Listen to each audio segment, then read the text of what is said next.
The Lord be with you. Let us pray. Loving God, as we come together today at St. Peter's, we thank you for this place, for the opportunity that we have to be here, to be together, to share in this meal, to worship you. And now we ask that you be with us as we talk and listen and think. Open our hearts and our minds to you and help us to be willing and able to move in the direction that you would lead us. And all of this we pray in the name of your Son, Jesus. Amen. Well, good morning. Good to see you all. And thank you for being part of this. So I want to lead what I hope will be a conversation. I have some things that I want to share with you. If you've been to church, you will have noticed it. But if you've not been to church, then the subject the title of this is today. The Rector's Forum today is hatred and violence. Where do we go from here? I don't have an answer. I'm just start by saying I don't have an answer to that question. I'm not sure where we go from here.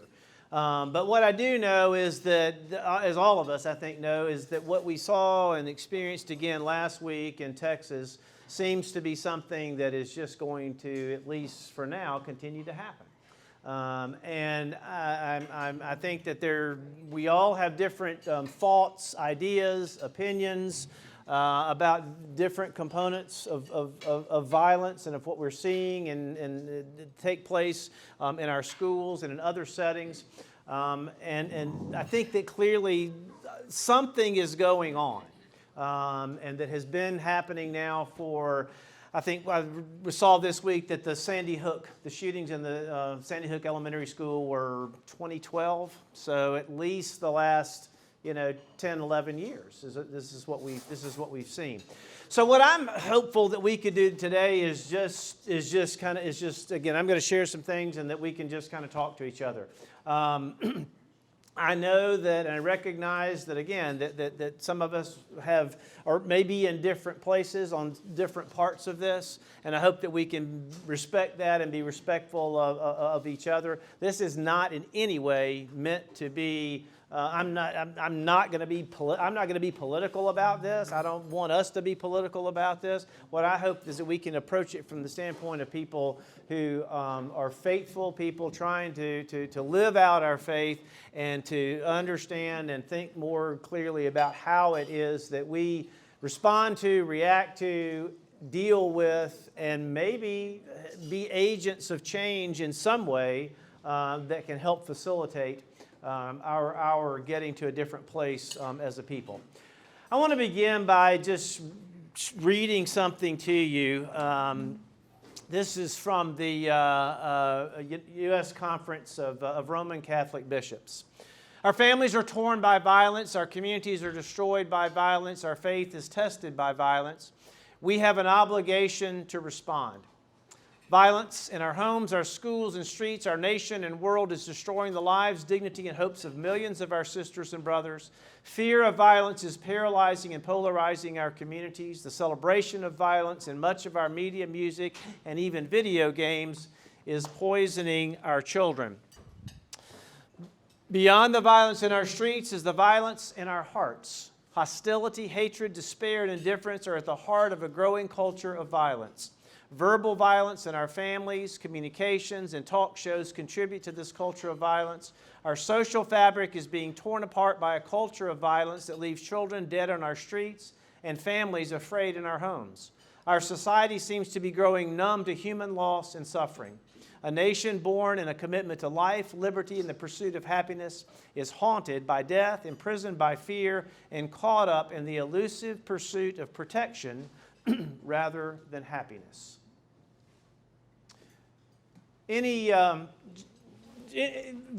Venture a guess as to when this was put together and put out by the Conference of Catholic Bishops. 20 years ago. You're pretty close. 1994. Wow. 1994. So when I saw this, I felt like it pretty aptly describes what we're looking at and dealing with now in 2022. So you can see that what, sometimes I think, especially now with there being so much instantaneous media and so many media opportunities and so much social media that we're just kind of inundated when things happen, that it feels like things are very pressing and right here, and that this is all something that is just now happening. But I think this helps us maybe to put a little perspective behind the fact that this is part of what we've been looking at and dealing with and trying to have some conversation about for a fairly significant period of time. Sorry, my clicker, or whatever you call it, is I dropped it a minute ago and it broke, so I'll just have to walk back and forth. I think that I heard after the shooting in Uvalde last week, I was listening to something that was some comments made by a Congress person in Texas, a member of Congress, who was saying that that it was about guns, it was about mental health, it was about this and this and this, but it wasn't about any one particular, not necessarily about any one thing. And I felt like that this had something to say to us about where we are, that there is something wrong with our mental and spiritual health in our country, that we're seeing in the results of what happens when those who choose to carry out these acts of atrocity and violence. No other country has created a culture that's filled with angry, ill, alienated young men who have access to military-grade weapons that they can easily access and purchase, that then contribute to, again, what we saw last week in Uvalde.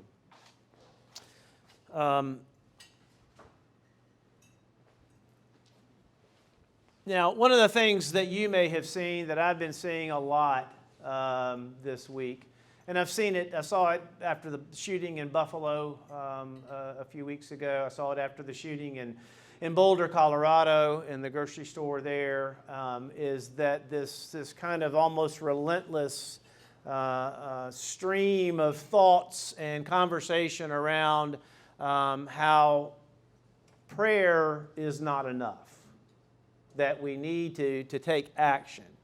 And you can see this, actually this was something that was posted on social media by our Bishop Dion. It's absolutely absurd and completely offensive to offer hollow thoughts and prayers for a situation that you are unwilling to change.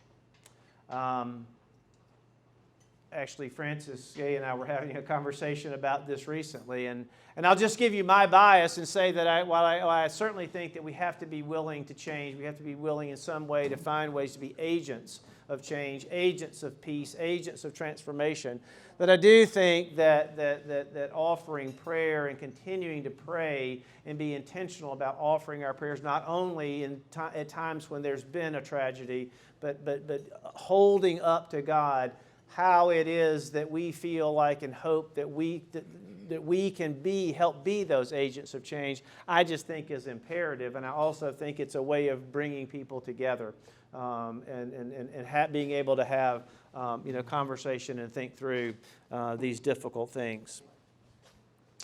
I don't know if any of you are familiar with the Barna Group. The Barna Group is a research organization that does research on a variety of topics related to Christianity in the United States. They are often looking at more evangelical traditions, but they do a lot of good work just on a variety of topics. Church attendance, youth ministry, who's attending church, who's not attending church. And they've done and they did some work on violence and violence in families and how people look at that. And they identified three main catalysts, again, based on the surveys that they did and the people that they talked to. Three main catalysts for violence were cited among American adults: difficult family situations, untreated mental illness, and easy access to guns. Were consistently identified across various faith segments Now, for some reason, with the exception of evangelicals, and I wasn't able to find how evangelical Christians how they felt, but across what would be referred to as the mainline tradition of Episcopalians, Presbyterians, Methodists, Baptists, that sort of group. These were the three main things: family situations, untreated mental illness, and easy access to guns. So I think that what we're seeing over and over again is people, those who commit these acts of violence and atrocity, there often tends to be some sort of broken relationships. Obviously, in this last case where the shooter attempted to kill his grandmother before going into the school. So there are those types of things. I think most of us are aware of the issues around mental illness and how in so many places, I haven't been here long enough to know what's going on in this area, but how in so many places there is a extreme deficit of mental health care and the availability of that. I know that I was in Los Angeles a few years ago, and I had never been to Skid Row, and so I was in an Uber, and I asked my driver if he could take me by there. I wanted to see what it was like, and he was very familiar with the area and had lived in LA for a long time, and we were talking some about if you've ever been to that part of Los Angeles, it just goes on for block after block after block, and how they've been basically many of those who make up that particular area of the homeless population have mental health problems. And he was saying to me that one of the significant issues in that city was that they were basically down to only one mental health clinic. In one of the largest cities in our country, that most of the other services had been eliminated, or the fund had lost so much funding that they were unable to provide that type of care. Just remember that if you have something to say, we need to get it on the microphone. There's a new emergency exchange number like 411, but I don't know what it is for psychiatric emergency. Okay. That's it nationwide. Oh, great. Thank you. So again, a little bit more from the Barna Group that came out of the research that they did in talking with people about violence. That shootings, and this is not related to the most recent shooting. I think that actually this research was done in 2017, 2018. So this must have been a follow-up to another shooting that happened around that time. Shootings like these are among the more rare and unusual forms of school violence. These horrific events are simply the worst expression of violent behavior. But then their question was, why is there so much violence in our sanctuaries of learning? So their point being that that there are ongoing, consistent issues with and problems related to violence in schools. What we hear about it, what happened last week in Texas, are just just the most extreme forms, but that violence, and for whatever reason, seems to be embedded in our cultures. Here is just some more of the responses that they got. To the question of what causes school violence. 51% of the people that they surveyed felt like it was difficult family situations. 43% undiagnosed mental illness. 40% easy access to guns.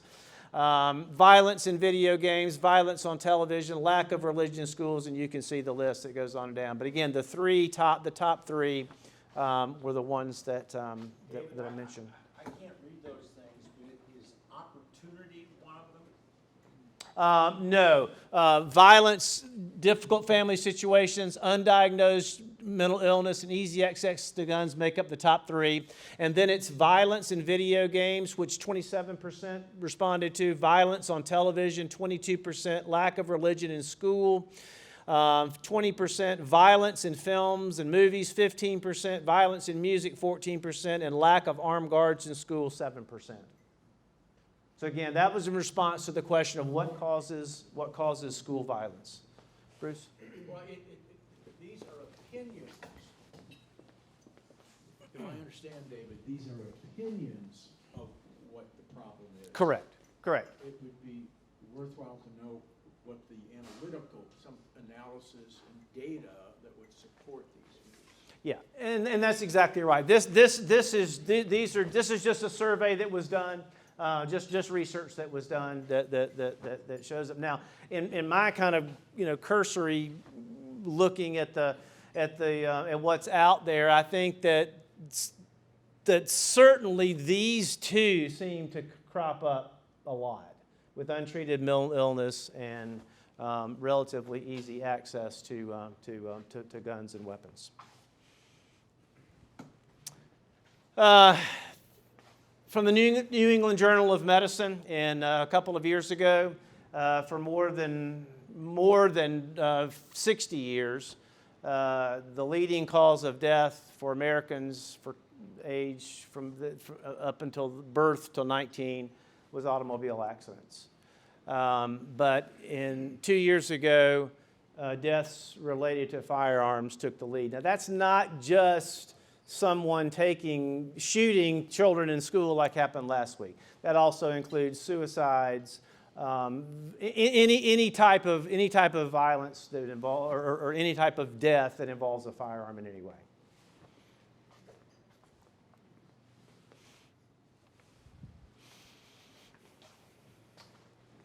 As some of you know, may be familiar with Dietrich Bonhoeffer, who was a Lutheran pastor who was very involved in the resistance movement in Nazi Germany. He talks about how those of us who follow Jesus, are people who've been called to peace.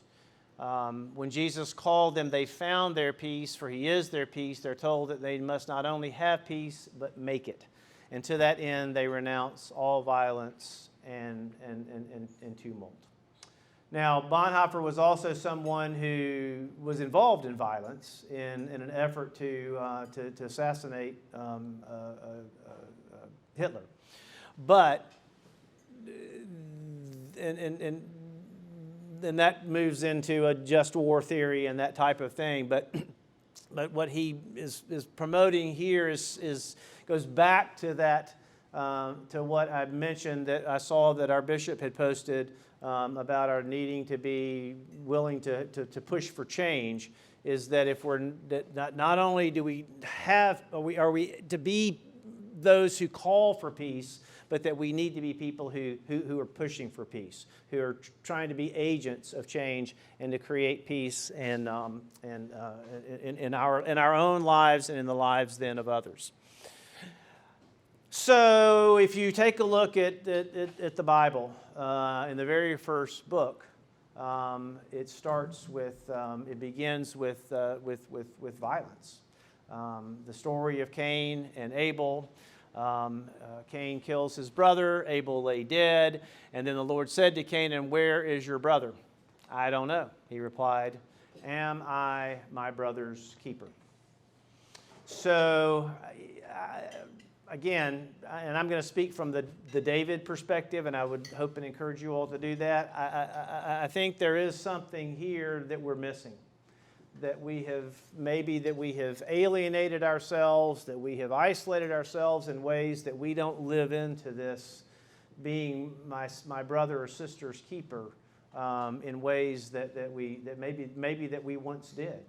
And I continue to just kind of be astounded every time I hear about one of these acts of violence in which it's known that the person who committed the violent act, it was known by others, either in their family or friends or whatever, that they were either prone to violence. They knew that they had a stash of weapons. They knew they had just bought assault rifles. They knew that they had serious mental health issues. They knew that they were whatever.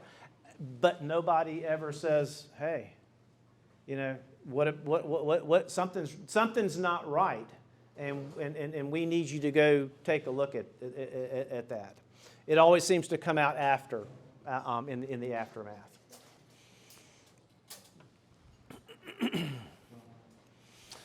So then again, the question for us is, are we our brother's keeper, our sister's keeper? Will we watch out for potential victims, and will we have the courage to watch out for the potential aggressors?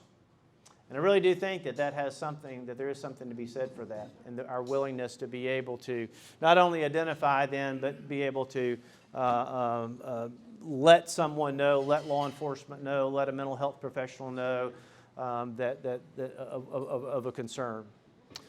We challenge the culture of violence, and we ourselves act in the certainty that violence is no longer acceptable. That violence is no longer acceptable. I go back to what I put up initially from the Roman Catholic bishops about how long we've been dealing with this.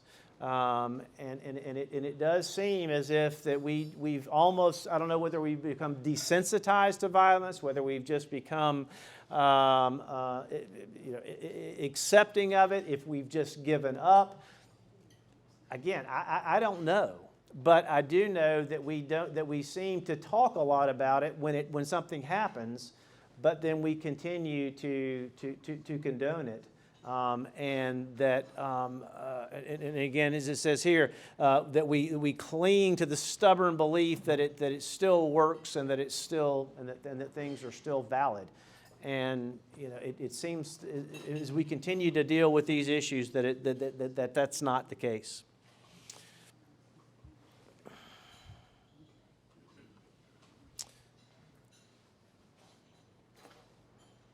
All violence is injustice. Responding to violence with violence is injustice, not only to the other person, but also to oneself. Responding to violence with violence resolves nothing. It only escalates violence, anger, and hatred.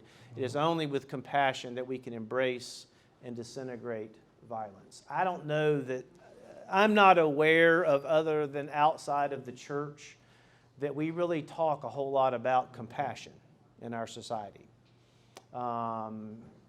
We just don't. I don't know that that's a word that we use a whole lot. I don't know whether it means whether we're concerned that shows weakness, but I think that when we can learn to talk about compassion, to talk about love and care and concern for the other and for our neighbor and for those who do deal with and struggle with mental health issues, that then we can maybe do something to help then disintegrate violence and to move in a different way. Some of you may be familiar with Bishop Stephen Charleston, who was the former Bishop of Alaska, who writes a lot of daily meditations and prayers and that type of thing. And this is something that he actually just put out within the last week or so. That not only focuses on what happened in Texas, but also is kind of what we've been dealing with as we've looked at the tragedy in the Ukraine of war there. And as he says, I have no easy answers, but I can share one invitation to all who have a spiritual heart. Don't doubt the love that may be hidden, but is always present in every sorrow. Behind the tears, despite the anger, love remains, love endures, love, love, love. And again, this is beautiful. The bishop has a wonderful way of writing, and I think we need to continue to hold this type of thing up because that is one thing that we can do. And as he then concludes by saying, but in the madness and begin the healing. But I think somehow we've got to get to that point where we're in whatever way we can, we work to end some of this madness and begin to heal. And again, I'll just say to you that from my perspective, I don't know that any of us has the answer. I don't know that we have the solution. But what I am increasingly convinced of, that in our own way and in our little tiny place in the world and in our society and our communities, that we can do something and we can make a difference if we become intentional about it and think about it and not just fall into that trap of, oh my God, there's been another shooting and how horrible it is, but what is it that we can do, and what is it that as Christian people can do to make that little difference that might help impact a bigger difference and make a large, and again, end the madness and begin the healing. Okay. Thoughts?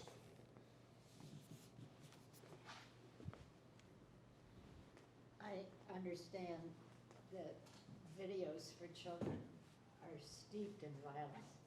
And how can we somehow end that trend? It's just horrible that children grow up becoming inured to awful things.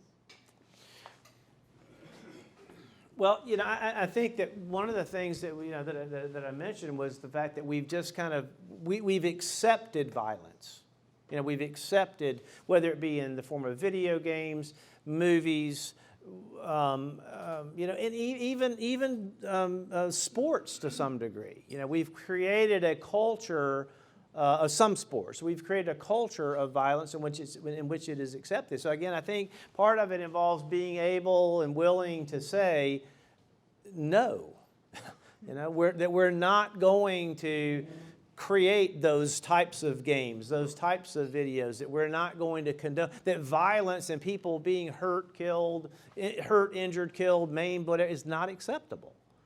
Now, that's easy for me to stand up here and say, and much more difficult to do, because we all know that those types of things generate significant amounts of revenue, and it's become so embedded in our culture and our society, it's not going to happen overnight. But I think unless we get to the point where we can say, and I don't know that any of us can influence the production of those games, but I think what we can do as parents, grandparents, godparents, aunts, uncles, whatever, is to work with our children to help them not be exposed to those types of things on a consistent basis. I mean, we all know that whatever it is that you see and watch and look at the most is what forms and shapes you, isn't it?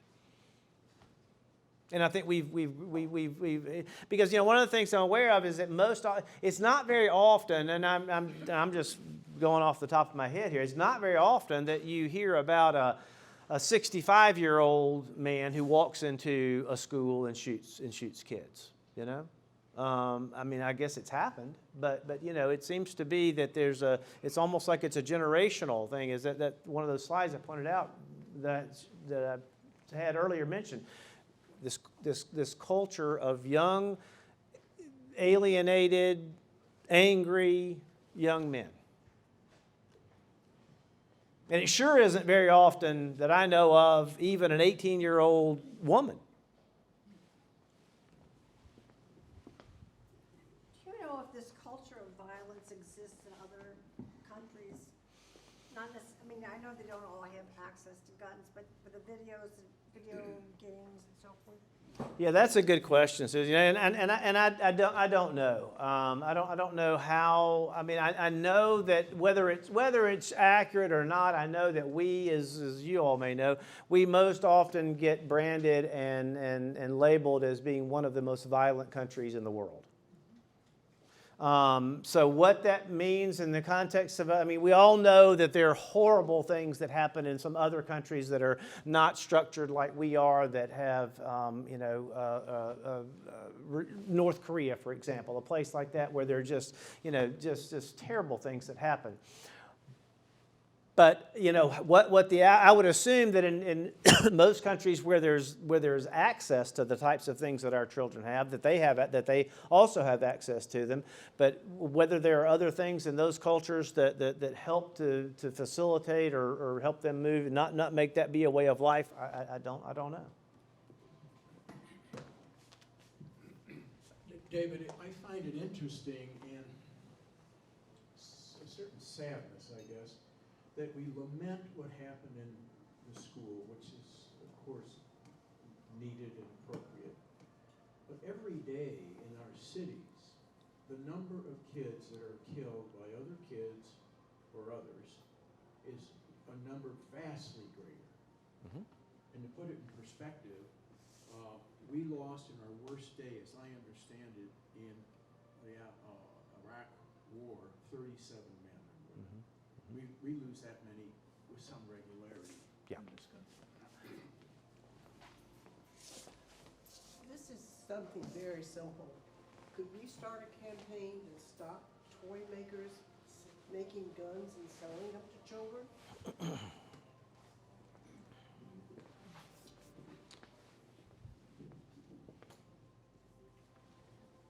I'll answer Francis's question, no, before I go on and say, I just think there are people that want to buy guns for their kids because they value guns and they see it as a part of their lives, and they're going to want to have it. But my thought was that St. Louis has been particularly unique in developing programs that I think are very positive role models, and that one of the things we ought to do is support those. Parents as teachers goes in when babies are born for the first two years of life, talking about how to be a parent and the kinds of things that are valued. There's another program called Character Education, which Sandy McDonald and Linda McKay, a member of our church, started, that is in, I don't know how many schools across St. Louis, but also across the country and even parts of Mexico and the British Isles. And that program, there are a lot of programs that taught, in the character education, the school community, each school community identifies the values that they want to promote at that school, from the school board down to the bus driver, all participate on that, and then give the teacher the support and the validation to promote those values. And here would be an opportunity to really work and give each community the opportunity to develop their, it's not somebody giving a lesson in one church or another, it's what that community wants their kids. And when I look at the list, even though they say each school is unique, and it is, each school environment is unique, you see the same kinds of things: cooperation, honesty, caring, the values or some form of that kind of a characteristic comes through in 9 times out of 10. And so there are lots of, then St. Louis starts these programs and sends them around the world. So here's a chance for us to pick up on things that are here. And there are others too. But yet we're still selling guns.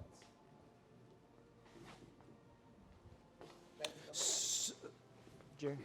Children.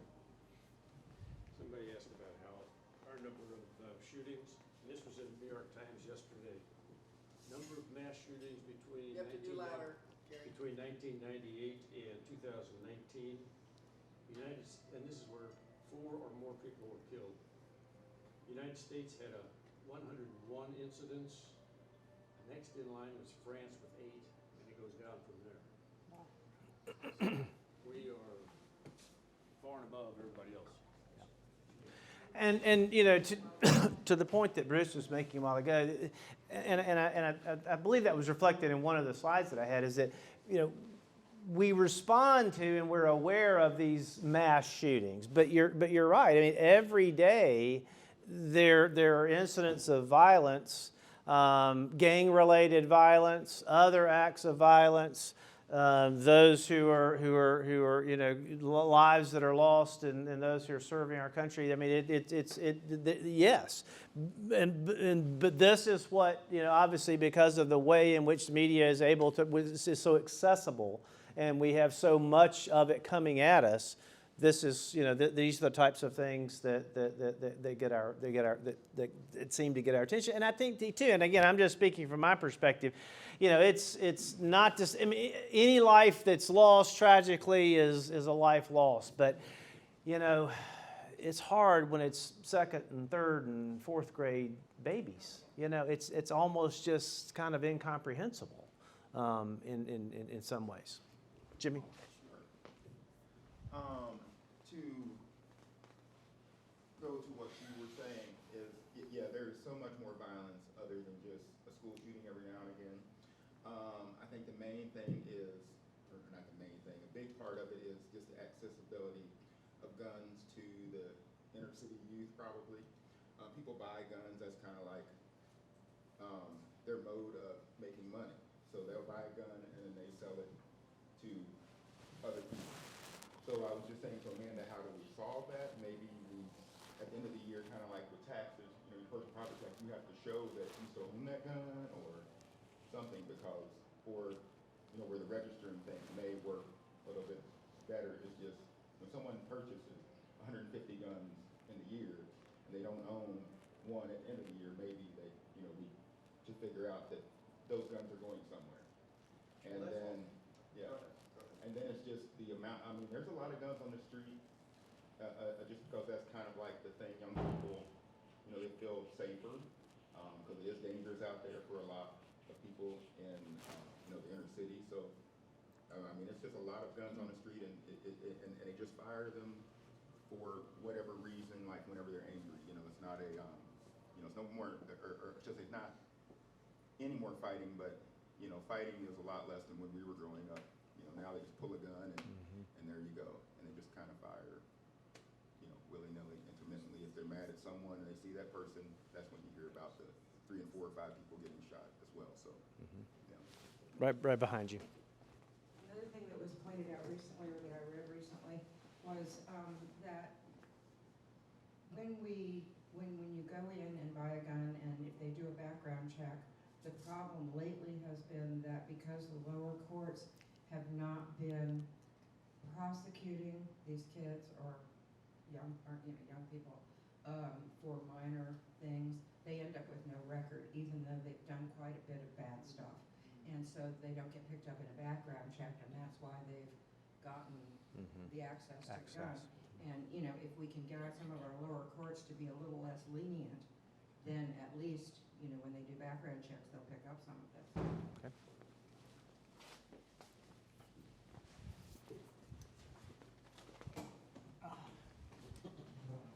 To Jimmy's point, there are already, and I'll, in the interest of full disclosure, I'm one of those people who owns a lot of guns. Always have, always do, always will. Have I ever hurt anybody with them? No. There are a lot of people out there who are engaging in what is already illegal activity in firearms.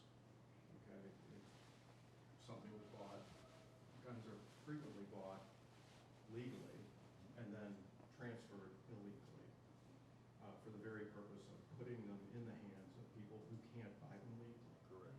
Okay, so there are already a million laws. That's an understatement. There are plenty of laws that regulate the sale of firearms. I know a lot about it actually, but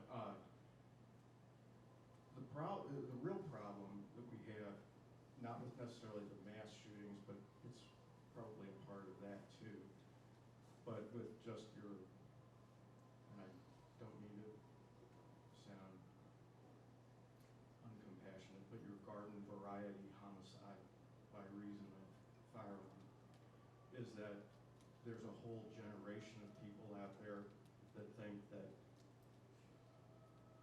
gunfighting is a good way to resolve differences of opinion, or if somebody dated your girlfriend or your ex-girlfriend or whatever, they just pull a gun because that's their preferred method of dispute resolution. Right. That has to change, and I think video games and all that sort of thing probably plays a role in that. But that is something that really does need to change. And to your point, it's not necessarily the courts that are refusing to prosecute, it's the prosecutors that are refusing to prosecute. And so it never gets in front of a court. And then there's no record when they do a background check. And that is a big problem. But it's not outcome determinative, because the guns can be bought legally and then stolen or sold for more nefarious purposes. So I'm not sure exactly how you deal with that, because no law is going to deter the guy who's got a clean record, buys a bunch of guns, and then turns around and sells them for a big profit to people who should not be. They don't adhere to those kinds of laws. But I've already spoken too long. This side, a lot of questions. This will sound political and not intended. It's a searching question. Is abortion violence?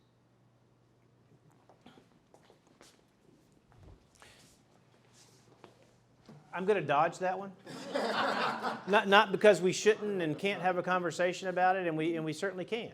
But I want to just try to, I don't want to deter us from what I think is right in front of us today, Bruce. And I'm certainly happy to come back and we can have a conversation about about pro-life, pro-choice, and because it obviously that has come up also. Happy to have Yeah, that. I don't mean the act of abortion. Yeah. But the mindset that goes into those kinds of acts. Sure. Can be drowning of a child at home. And you've probably seen that type of thing has been linked. Some of those conversations have come. The two different things have come together after these shootings.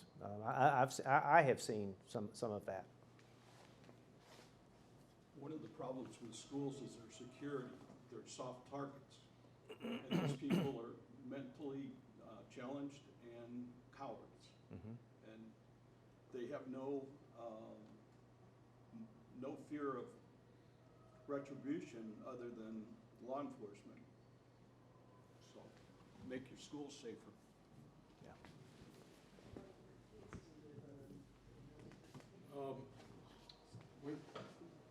We have a philosophy from Jesus that, we should care about our neighbors. And, that's not taught in schools especially. You talked about compassion. Where in society do we teach about compassion? But I think logically, the beginning of this problem is when an individual is broken, when he or she is broken off from others.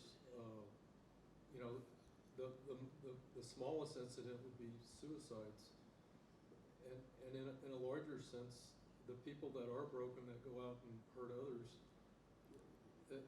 they're destructive. They want to die.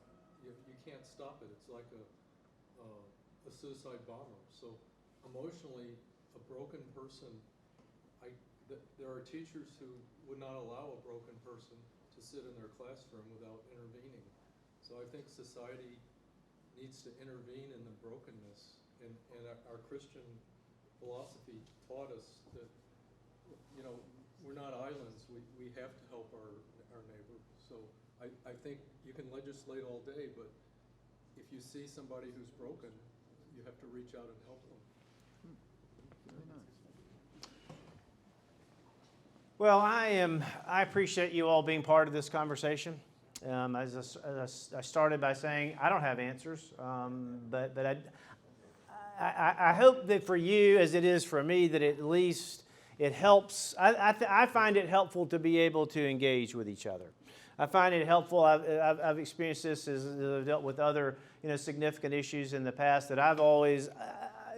None of us has all of the truth. None of us has all of the answers, but I feel like all of us have some little speck or piece of it, and that we then learn from the other.